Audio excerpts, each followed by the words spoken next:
नमस्कार विद्यार्थी मित्रांनो. भारतातील कृषी क्षेत्राची सद्यस्थिती या विषयावरील दुसऱ्या लेक्चरमध्ये आपणा सर्वांचं स्वागत आहे. याआधी या विषयावर माझा पहिला लेक्चर झालेला आहे.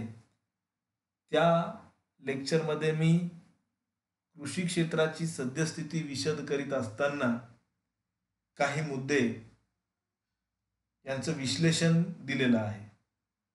आता त्या पुढील काही आणखी जादा मुद्द्यांचं विश्लेषण जे भारतीय शेतीच्या सद्यस्थितीवर आहे त्या बाबतीत मी या प्रस्तुत लेक्चरमध्ये बोलणार आहे. पहिल्या लेक्चरमध्ये आपण प्रामुख्याने कृषी क्षेत्राची सद्यस्थिती स्पष्ट करणारे 5 मुद्दे अभ्यासलो. आता आपण त्या पुढच्या मुद्द्यांचा अभ्यास करीत असताना जो पहिला मुद्दा आहे त्यात आपण कृषी क्षेत्राचे आंतरराष्ट्रीय व्यापारातील काय योगदान आहे हे पाहणार आहोत. भारतातील कृषी क्षेत्राचं आंतरराष्ट्रीय व्यापाराच्या दृष्टिकोनातून एक वेगळं महत्त्व आहे. एकूणच भारताच्या आंतरराष्ट्रीय व्यापारामध्ये कृषी क्षेत्राचा वाटा हे जवळपास 15 ते 20% इतका आहे. आपण विविध स्वरूपाच्या प्राथमिक क्षेत्रात उत्पादित झालेल्या वस्तूंची निर्यात जगातील विविध देशांना करीत असतो. चहा, कॉफी, मसाल्याचे पदार्थ, तंबाखू, त्यानंतर फळे, भाजीपाला, दुधापासून बनलेले पदार्थ, दूध, दुग्ध उत्पादन, अन्नधान्य, मांस, अंडी, मटण, चामड्यापासून बनवलेले विविध वस्तू, अशा विविध प्रकारच्या वस्तूंची निर्यात आपण फार पूर्वीपासून करीत आलेलो आहोत आणि आत्ताही आपण मोठ्या प्रमाणात कृषी क्षेत्रात, प्राथमिक क्षेत्रात उत्पादित झालेल्या कृषी मालाची निर्यात करीत असतो आणि म्हणून कृषी क्षेत्राची एक महत्त्वाची भूमिका भारताच्या आंतरराष्ट्रीय व्यापारामध्ये आपल्याला सांगता येईल. त्यानंतरचा पुढचा मुद्दा आहे ते म्हणजे देशांतर्गत व्यापार व वाहतुकीच्या बाबतीतही कृषी क्षेत्र महत्त्वाची भूमिका पार पाडत आहे. साधारणपणे भारतामध्ये अनेक लोक आपल्या उत्पन्नाचा 60% पेक्षा अधिक हिस्सा कृषी मालावरती खर्च करतात. शेती क्षेत्रात उत्पादित झालेला कृषी माल जसे की अन्नधान्य, फळे, भाजीपाला अशा सारख्या वस्तू खरेदी करण्यासाठी आपण आपल्या उत्पन्नाचा मोठा हिस्सा खर्च करीत असतो आणि म्हणून देशांतर्गत व्यापाराला यामुळे चालना मिळत असते. तसेच औद्योगिक क्षेत्राकडूनही कृषी मालासाठी मागणी होत असते. कच्चा माल म्हणून या वस्तूंची मागणी होत असते. तसेच कृषी क्षेत्राला आवश्यक असणारी अवजारे देखील अर्थव्यवस्थेमध्ये औद्योगिक क्षेत्रामध्ये तयार केले जात असतात. त्या अवजारांची मागणी होत असते.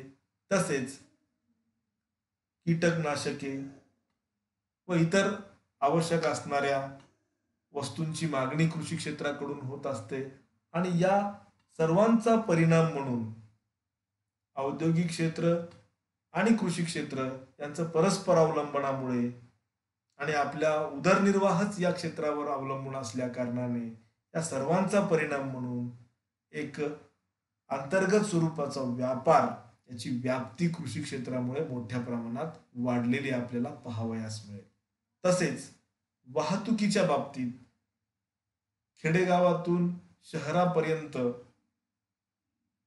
आणि इतर मोठ्या शहरांपर्यंत जे शेतमालाचा पुरवठा होत असतो त्यातून मोठ्या प्रमाणात गाव आणि शहर हे वाहतुकीने कनेक्टेड झालेले असल्यामुळे वाहतुकीचं देखील मोठ्या प्रमाणात जाळं गावातून शहरामध्ये आपल्याला असल्याचं पाहावयास मिळतं आणि म्हणून वाहतुकीच्या दृष्टिकोनातूनही कृषी क्षेत्राची भूमिका ही महत्त्वाची आहे.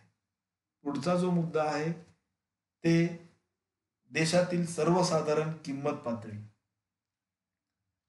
यात स्थैर्य प्रस्थापित करण्यातही कृषी क्षेत्राची भूमिका महत्वाची असते. देशातील सर्वसाधारण किंमत पातळी ही कृषी क्षेत्रात उत्पादित झालेल्या वस्तूंच्या किमतीवर अवलंबून असते. कृषी क्षेत्रातील उत्पादनाच्या किमती यात चढ उतार होत असेल तर त्याचा परिणाम देशातील सरासरी किंमत पातळीवरती होत असतो. कारण कृषी क्षेत्रात उत्पादित शेतमाल आपण थेट उपभोगासाठी वापरतो किंवा थेट आपण ते वस्तू प्रक्रिया करण्यासाठी उद्योगांपर्यंत पोहोचवतो. म्हणजे कच्चा माल म्हणून उद्योग संस्था त्या वस्तूंचा वापर करतात.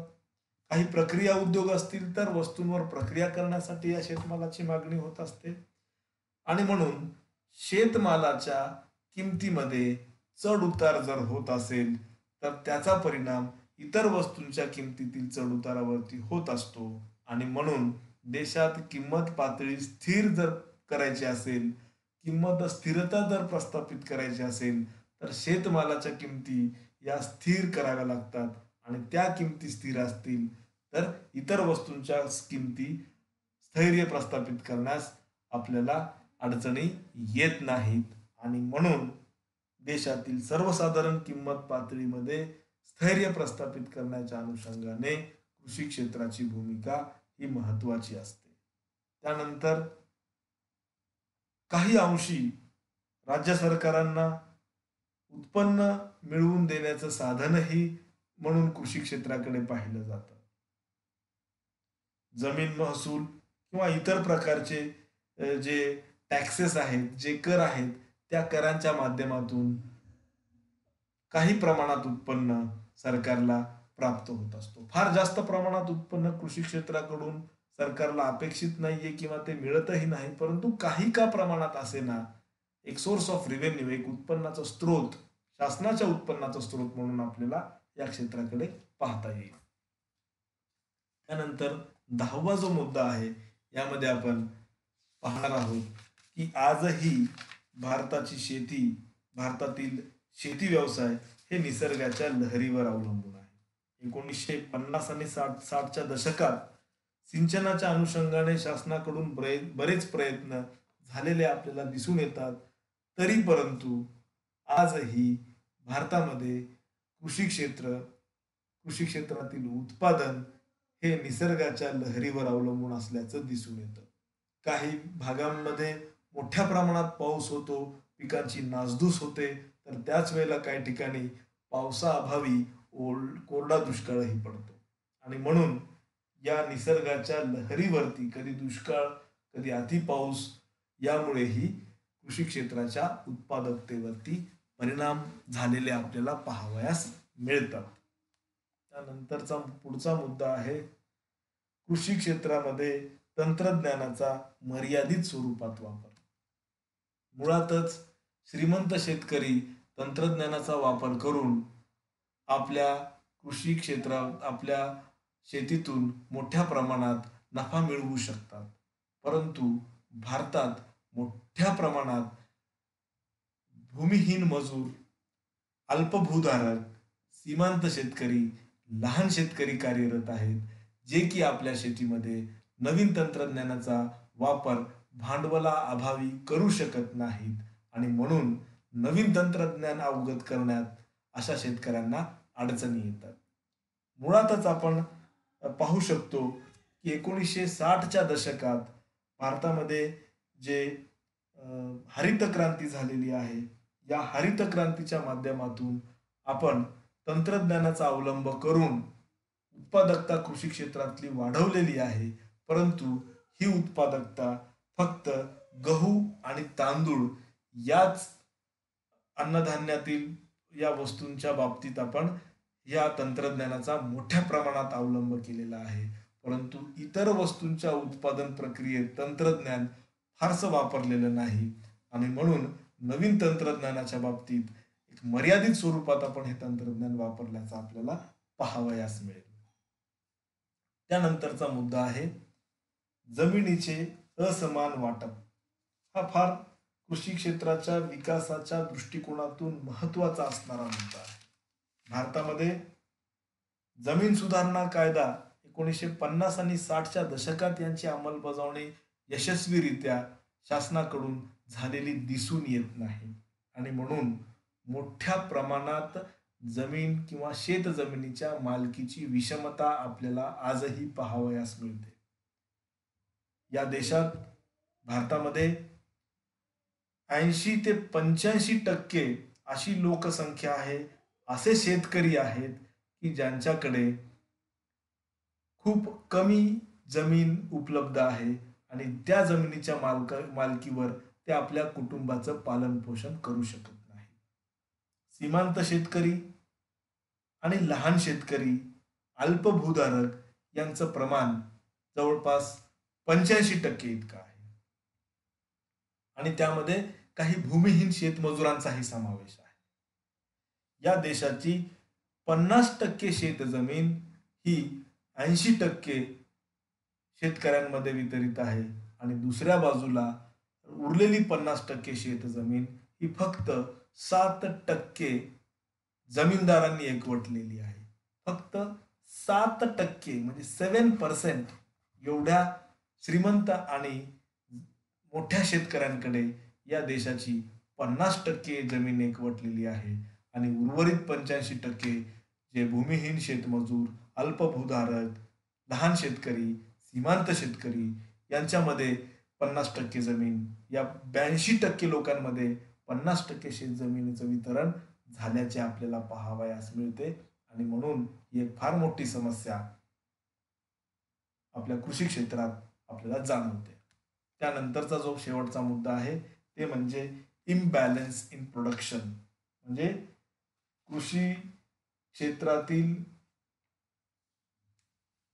कृषी क्षेत्रामध्ये असमतोल अशा प्रकारचं उत्पादन आपल्याला पाहावयास मिळतो आणि एकूणच कृषी क्षेत्राचा असमतोल विकासही आपल्याला पाहावयास मिळतो. असमतोल उत्पादन म्हणजे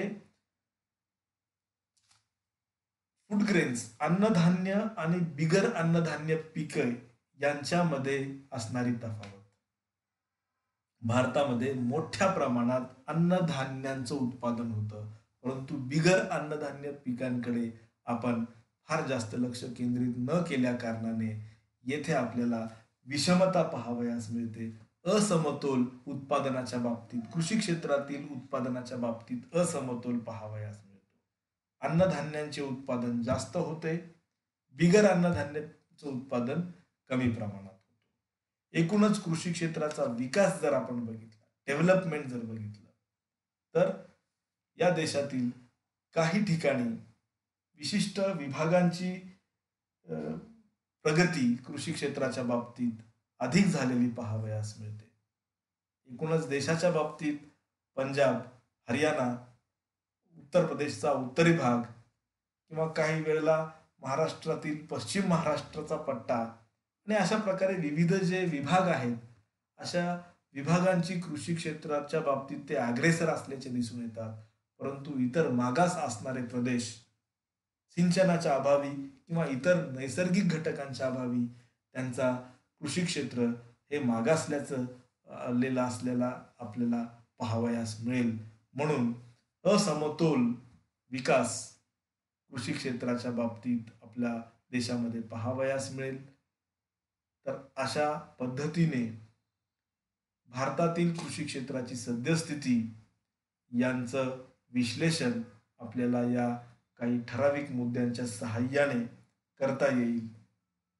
या लेक्चरमध्ये मी इथेच थांबतो. धन्यवाद.